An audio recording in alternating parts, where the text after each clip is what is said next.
So that was my big one, where going back to those engineering principles of experimentation, rather than it has to go right and I am going to push and push and push and fight till it goes right, which was my old style. What you're talking about in a slightly different way, there's a lovely book called Positive Intelligence by Shirzad Chamine, and he talks about saboteurs. So whenever we're feeling negative and not being kind to ourselves, and we start to judge ourselves, other people, situations, these saboteurs come and either try and control things or try and please people or whatever it might be.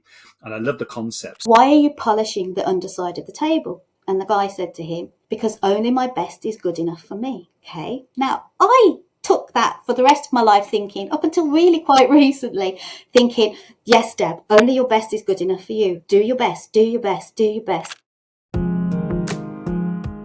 Hello, and welcome to Confessions of a Successful Leader, hosted by me, Andrew Tallents, the self-coaching expert. In each episode of the show, we hear the insightful confessions of a successful leader who wants to inspire others to live their professional and personal dreams. I am always keen to hear your feedback, particularly in relation to the kinds of leaders you would like me to invite onto the show in future. But for now, sit back, relax, and enjoy the rich insights from our special guest.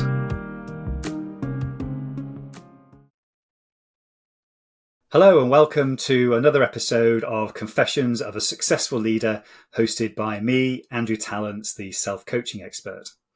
In each episode of the show, we hear the insightful confessions of a successful leader who wants to inspire others to live their professional and personal dreams. Today, I am delighted that Debbie Jenkins has joined us in the studio. For over 25 years, Debs has been helping expert business owners create books, websites, articles, apps, membership sites, all valuable business assets that help them grow their influence and leave a legacy. She's the eldest daughter of 4 siblings and became an electronics engineer to spite a careers advisor before starting her first business in 1996.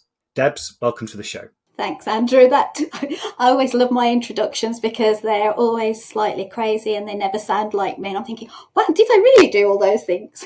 Absolutely. I'm looking forward to hearing your story. And to start with, I'm sure the audience would love to know a bit more about yourself and your current focus. Yeah, so right now I'm focused on helping really smart people get their books written, but not just get their books written, actually get their best books written so that they get read and then they can create influence. So that's what I'm focusing on at the moment, which is kind of a departure from my background, which is as an electronics engineer. I only did that because I was told I wasn't allowed to.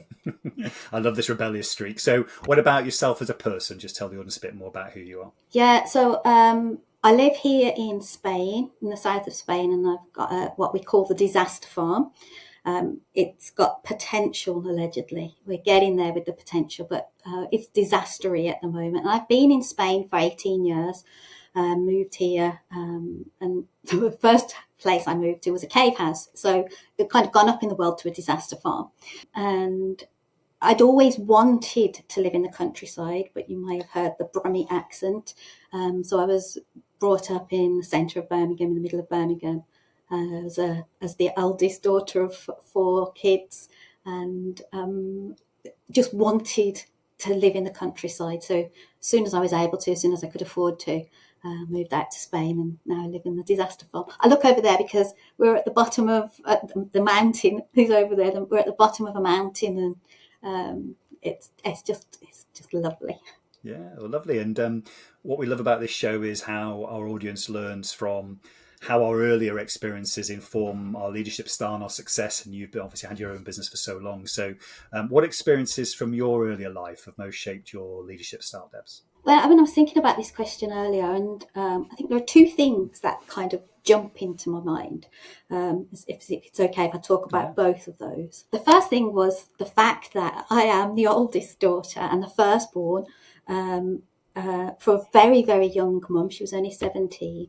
And I suppose that meant that I filled a space in the family, the sort of the go-to person, the get things done, the go first, the be the first one to be late home from a party. So I kind of went first.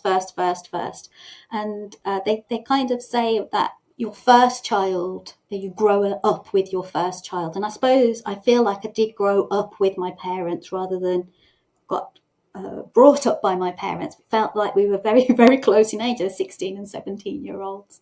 So I'm the oldest of four, and I think for me, that being the oldest, being the go-to person, being the person who, when they saw something that needed doing, would just get it done, really impacted me for the rest of my life, and still does. Sometimes in a really good way. I mean, but sometimes less good, and sometimes it means that I stop other people from being themselves enough and getting their things done because I get in the way. So that's one of the first things, I suppose, that really impacted me. And the second? And the second one, I just thought of this morning, actually just popped into my head this morning. And I've told this story so many times, but it never occurred to me that alternative side of this story. It really hadn't. Okay, so I was maybe 8 years old in Birmingham. And we were sitting at assembly. I don't know if you remember assembly when you're a kid and you go in and you'd all sit down on the floor and cross your legs. You'd have a story and sing some hymns and stuff. Our teacher, our head teacher, Mr. Hayden, on Fridays would always tell us a story. I mean, like a cool story. This is, I think, where my love for storytelling came from. And this one year, he told us this story on this Friday. This story, and the story was: is it okay if I tell the story? Sure. Otherwise, it doesn't make sense if I don't tell the story. Okay, the story was, so he's got all these little children sitting down in front of us. You've got to imagine the scene. And we're all sitting there cross-legged, cross-armed, pretending to be quiet and listening. And the story was that he'd been recently to visit a table-making factory in Birmingham. And these were, but it wasn't factory, it was like handmade tables where they would make these tables and then they would polish them and they would be made to order. So it was very beautiful. And he explained how all this went, and he had a tour of the factory. And he said, as he was leaving the factory, I have no idea if this was a true story, by the way. He told it like it was a true story. He was such a good storyteller. As he was leaving, he saw an old guy sitting on the floor with a table turned up, so the legs pointing up. And this old guy was polishing the underside of the table. Okay, so it's like polish. And Mr. Hayden said to this guy, why are you polishing the underside of the table? And the guy said to him, because only my best is good enough for me. Okay, now I took that for the rest of my life thinking, up until really quite recently, thinking, yes, Deb, only your best is good enough for you. Do your best. And then a couple of years ago, I had this kind of moment of I don't know, of craziness where I realised, what if my best isn't good enough? And it was quite a terrifying moment. It was only this morning that I put those two stories together, thinking about what I was going to talk to you about today. And that was and I think that only my best is good enough for me, that competitive striving, competitive against myself. And then a few years ago, my best wasn't good enough for them. And that was like, yeah. So there you go. Those are the two things that I think have really impacted me and my style. Thank you. And then just tell us a bit more about, certainly in those early years of your own business, how did that experience shape you in the sense of the superpowers it gave you and how it enabled you to be successful to begin? We'll come on to the negative aspects later, but how did it support you positively? Well, from a positive point of view, I'm a recovering competitive person, but I think I'm still the most competitive person I know. Okay, so if there's a queue, I want to be at the front. If there is a line up to get something done, I jump in. And if there's anybody want to do this, I'll say yes. I just get out there and do it. So I've always been very, very competitive. And that kind of helped when I started my first business in 96, 97. That really helped because you need to have a little bit of fire and a bit of enthusiasm and to believe that you can do these things in order to get started. So I think that competitiveness and that only my best is good enough for me, that desire to make things great was really, really helpful. It meant that, I grew a small business quite quickly. to 12 people. We had offices in Birmingham. Thought we were doing brilliantly. But there was one day, so, one day where I was walking. So I did everything, obviously, because that's the type of person I am. I do this and I'll do this and I'll do this. And I had this lovely team of people, like experts that we'd selected that were brilliant. And I was still being trying to interfere with things that I didn't even know about. Because that's sort of like, yes, but it's got to be better than this and it can do this and we need to do this and we need to do this. And I remember one day I'd just come back from a presentation to sell, and it gone really, really well. And I walked in through, we had long office, okay, so like office, and my office was at the end, so I had to walk through all the staff. And as I walked through, every room I walked through, I picked up another person, okay? So it was like another person joined on this little trail of Deb. Okay, and I walked through, and I had one of those, like, I don't know if you've ever had it, when you kind of have an out of body experience where you can see yourself and you can see all these people following you, all with questions. I'd only been gone an hour. It was like, and so I ended up like 5 people as I went through, picked up, all following me to my office. All because, and at the time I was really cross, like, just everybody leave me alone. Oh, my head's exploding. And then I realised it was entirely my fault. I had set up an environment where I was the bottleneck. I was the problem. They were all waiting for a tiny bit of information or a tiny thing to get their jobs done. And I ended up with this little trail of, and so that was a moment when I realised that this control freakery wasn't doing me any good and wasn't doing our team any good. And I really appreciate you sharing that. A lot of leaders of businesses, entrepreneurs, don't always get to that stage in their lives where they become aware of how they're getting in their own way. But you've given a great example of that. So, I'm sure the audience would like to know, obviously it didn't stay like that because that was your sort of eureka moment. So how did you start to adapt? How did you start to adapt your leadership style to almost channel those early experiences in a more positive way? Yeah, I think that I've got 2 trains of thought going straight through my mind then. One went one way, one went another. 2 different things happened, I suppose. Yeah, I have both, yeah. One is that moment where I realised I had to do something. It could not carry on like that. So there was like a parting, either carry on and I go crazy and so does everybody else, or I do something different. But then unfortunately, so that's why my brain went off in 2 different directions to answer the question. Unfortunately, I had to make redundancies. So we were in a really bad position and I had to make redundancies. And I've never, ever, ever had to do anything this difficult. I've been around a few years now and I've never done anything this difficult, and I had to make redundancies. And that, I think, was the kind of culmination of that change of craziness, of control freakery. That was the culmination of that, because I realised when I had to make redundancies, yes, the environment had changed. Yes, things were, it was going bad for lots of people. It wasn't just us, that was kind of my only moment of peace, to think it wasn't just us. But it was 2001, 2002 .com bust. But that was, I think, where from then I knew I had to do things differently and give control back. It's like, just stop it, Deb, just stop it. So my brain went off in 2 directions there, because I was thinking, well, actually, did I ever actually really get to that moment? And I think I did, but it was after I'd had to make redundancies where it felt like, to go forward from now, things have to be different. And over the last 20 years, what a lot of leaders, I guess, over a long period have to work out is, how do I keep the bits that have been shaped by my childhood and other experiences to be really successful, while I dampen down, as you say, the bits where actually it's not always helpful? And that's really difficult to maintain over a long period of time. So tell us, over the last 20 years, how you've managed to overcome some of those challenges. So my biggest way of changing it is going back to my engineering training, I suppose, which was this idea of So I had this kind of like competitiveness that everything had to be, only my best is good enough for me, that everything had to be right.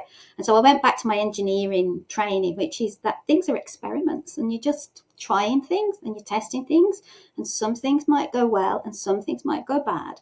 And as long as you kind of have a process and you have thoughtfulness through the process, that if it goes wrong, it's okay. I can let go of it going wrong.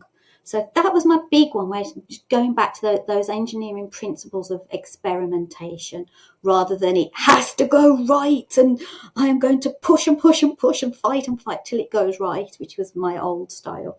And so that just releasing and relaxing a little bit of the control. And once I'd changed my mind to thinking, well, it's just an experiment, it actually gave me permission to be a bit kinder to myself, because the person that I was the cruelest to was myself all this time.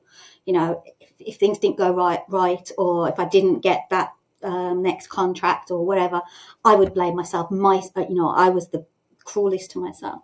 And so having that change into engineering principle of it's a process, it's a system, it's an experiment, let's see what happens. And then adding along with that, I could be kind to myself and then kind to others, rather than firm with others as well. That kind of over the last few years has been my saving grace, I think. I hope. I've got a small team now, so and I think I'm kind to them, and I think I'm slightly kinder to myself as well. Thank you. And that leads in nicely to something that I'm passionate about in terms of thinking about what you're talking about in a slightly different way. There's a lovely book called Positive Intelligence by Shirzad Shamin, and he talks about saboteurs. So whenever we're feeling negative and not being kind to ourselves, and we start to judge ourselves, other people, situations, these saboteurs come and either try and control things or try and please people or whatever it might be. And I love the concept. So what he talks about is actually trying to keep those negative feelings at bay. So we're either in a neutral position or a positive thinking position. You obviously live in a beautiful part of the world. You've described it to me a number of times, but how do you make sure you maintain your positivity or your neutrality to keep those negative thoughts at bay? It's a challenge. It's a challenge, but like you say, living where I live is really good. I've got a client, Dr. Anthony Howard, and he has this idea of truth, beauty, and goodness. And I was kind of like, yes for truth, yes for goodness, and I'd kind of forgotten all about beauty. Like, beauty. Well, I've got stuff to do, got things to do, stuff's happening, and so more recently, I've been opening up more to the beauty of the world, of beauty, because I live at the bottom of this mountain and I've lived here for 6 years and I still haven't got to the top of it. Okay, almost did on Sunday. It was like we got a bit lost, so we had to come back down. But anyway, this when I walk up the mountain, even before you get to the top, so I don't have to get to the top, I can just get halfway to the saddle, and I can see the Mediterranean. It's all stretched out before me. I can see the little towns and the boats and it's all stretched out before me. Over this side, it's valley, and then in an hour walking, I can see that beauty. And for me, that has been so truth, beauty, and goodness. Truth and goodness, yes, but I'd left beauty behind, and I think finding beauty in everything. So beauty in the failures, beauty in the day-to-day, beauty in a conversation, beauty in writing a phrase or a sentence, or honing a sentence to make it just that bit more beautiful. I think for me, that's my big thing at the moment. And what I'm also interested in relation to that is that sometimes leaders who can relate to your background and where you've come from and what you've done as a leader, is sometimes the doing tends to take over, and therefore this ability to see the beauty in terms of the presence we need to see that sometimes is lost. So how do you create space around you so you can at least start to look at what's around you and appreciate the beauty?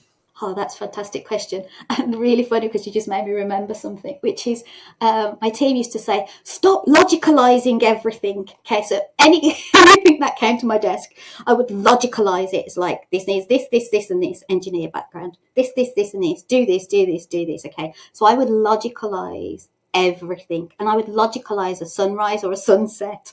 I would logicalize, the fun of my horses and riding, logicalize, and making that space to see the beauty, to pause, I don't think I'm ever going to say, I know how to do that, I can do that, but I do get better every day. And I know that every day I see more beauty, and I find a tiny bit more space, even if it's just a few moments in between. When you have one of those days when you've got back-to-backs, oh my gosh, or you have like lots of things going on and you've got to get here and be there. Even in those days now, I still manage to find time for just 2 or 3 seconds of pause. But I don't think I'll ever feel like I've conquered the logicalization of the world. Well, thank you. And all those that are listening that will be able to resonate with your story, I'm sure they'd love to hear from you with the wisdom that you have gained with all your experience. What advice would you give to those listening and watching now who can relate to the story about recognizing they've channeled their early experiences, made them successful over a period of time, but maybe then some of it starts to get in the way? How do they channel that to make sure they could sustain their leadership qualities over time? The really, really, really, the only thing I think that we can, for me, I'll talk for me, is when I was going through my worst period, my worst crazy period, like I can't go to plot my life of crazinesses. And one of the things I did when that I was really feeling quite stressed, just like there's no time, there's no anything, I read the Stoics. So I kind of I do these kind of deep dives into interesting subjects, and I did a deep dive into the Stoics.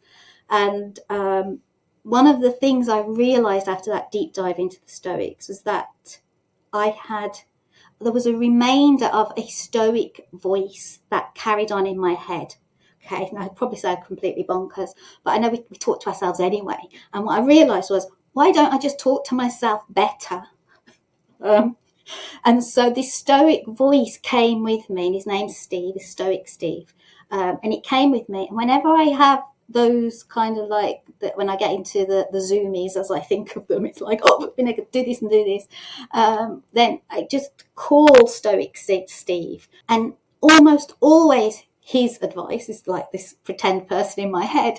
His advice is to just be kinder to myself. And it's very, very hard to do, but it's almost always what he tells me. It does feel like a very separate person. I'm quite open to talk about things like this. I have this quite, it feels like a very separate voice that I can call upon when I need that extra.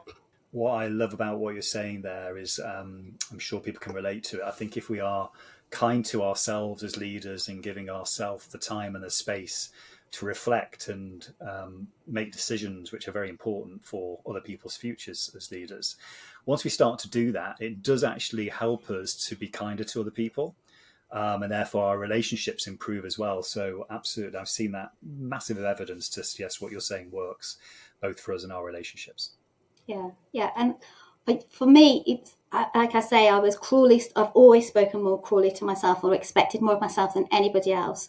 And that being kinder to myself has had a really strong knock-on effect. If something's late, it's just late. It's not the end of the world. It's like, whereas previously it would be like, it's a disaster. And now, okay, it's just late. Okay, what are we going to do next? Yeah, absolutely.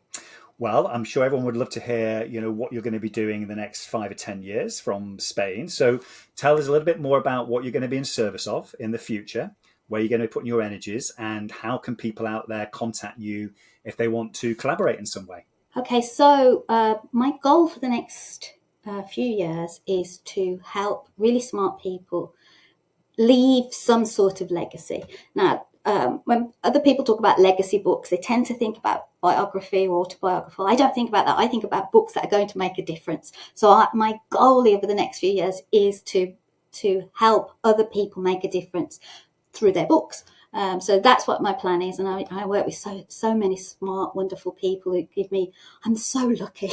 Like, the truth, beauty, goodness. I would never have heard that if I didn't have him as a client. I was like, yes, that's like changed my life. Thank you.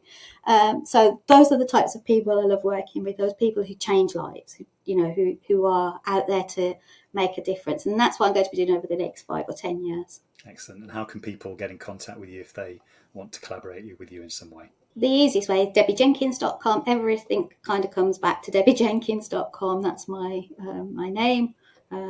Or Debs Jenkins too. That also works on LinkedIn or debbiejenkins.com. Lovely.